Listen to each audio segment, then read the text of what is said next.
Are you free? Free to choose? Free to make decisions? It feels like you are, right? You probably think you decided what you ate for breakfast today.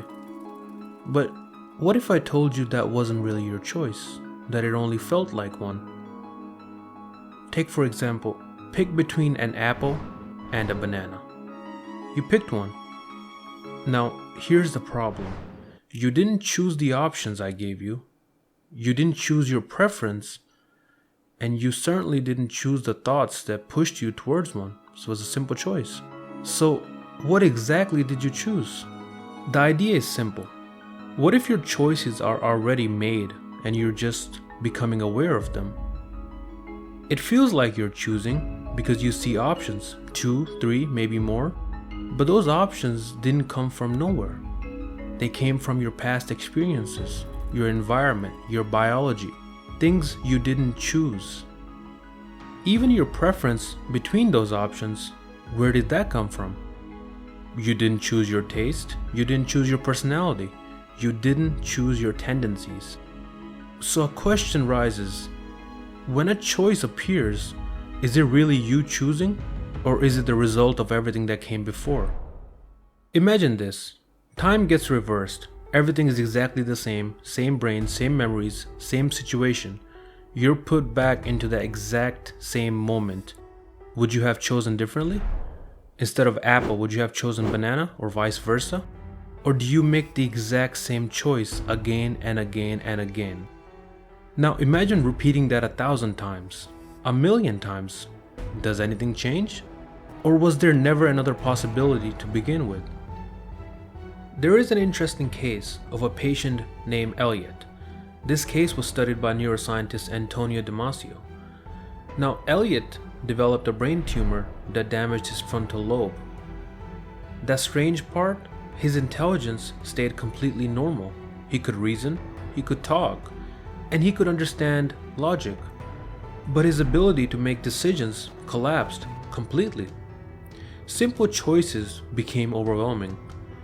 He would get stuck analyzing options endlessly and fail to act. He lost what people would normally call good judgment. Same intelligence, but a broken decision-making system. Which raises a deeper question. If you can think clearly, but still can't choose properly, where exactly does quote-unquote choice lives in the brain? Now, let's take this further. Not small choices, but real behavior. There are cases where someone develops sudden extreme urges, no history, no pattern, just completely out of character. And a well-known example of something like that is a 2002 case involving a 40-year-old school teacher who suddenly developed pedophilic urges towards his stepdaughter. Now, this case was studied at the University of Virginia Medical Center, and they discovered the man had an egg-sized tumor in the right orbital frontal lobe of his brain. After surgeons removed the tumor, the man's pedophilic urges and behaviors along with it disappeared. However, when the tumor returned sometime later, the urges returned with it. And after a second surgery to remove the tumor, the urges disappeared once again. This case is frequently used in neurology to demonstrate how brain tumors can directly influence behavior and judgment, specifically impacting impulse control. Now, if a tumor can have an impact on a person's choice, and it can be the same person, but because of a tumor, different choices, how much of our choices do we really control? There are also many cases where brain damage completely changes a person. Their personality shifts, their decision-making changes, their impulse control disappears. Same body, same identity, but not the same person in behavior. So now the question becomes, if your brain changes and the you change, then what exactly is the you making decisions?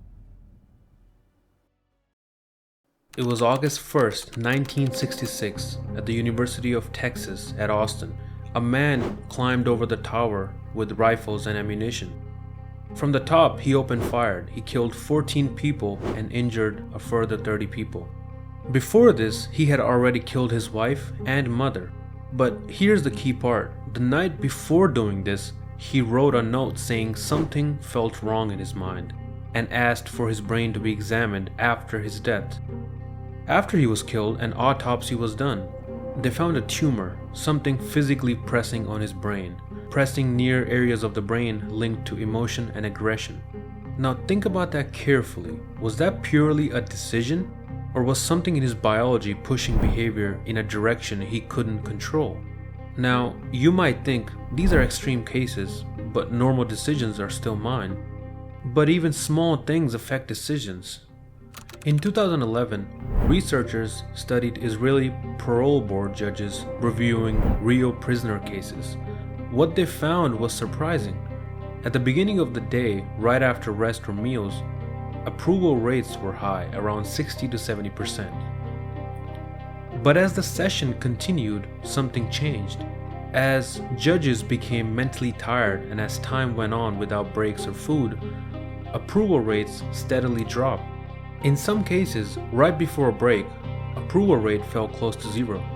Then something even more interesting. After the judges ate a meal or took a break, their approval rates jumped back up again. Same judges, same type of cases, different decisions, based on something as simple as hunger and fatigue.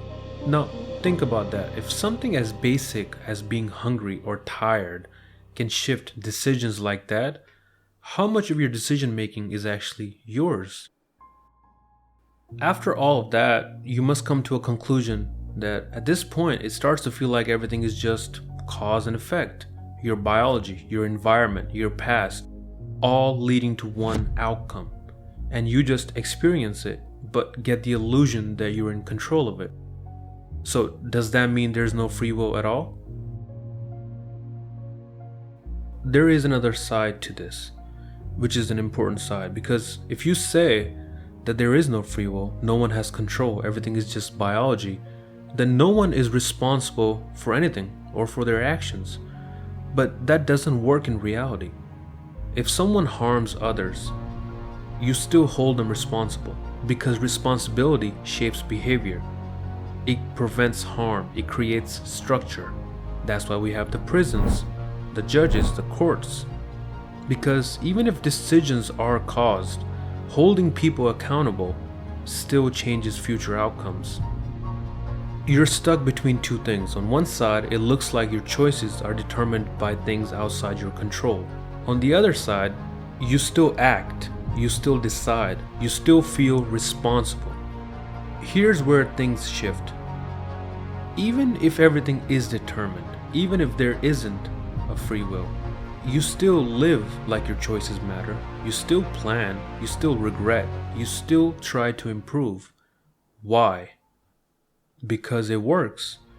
Even if your choices come from prior causes, you still respond to reason.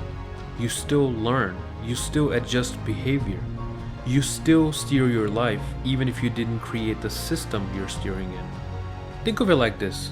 You're a sailor on the boat. You don't control the wind. You don't control the ocean. But you still control the direction of the boat. You're still navigating. And this is what would be called a pragmatic view on free will. Pragmatism is the idea that something is considered true or useful based on how well it works in real life.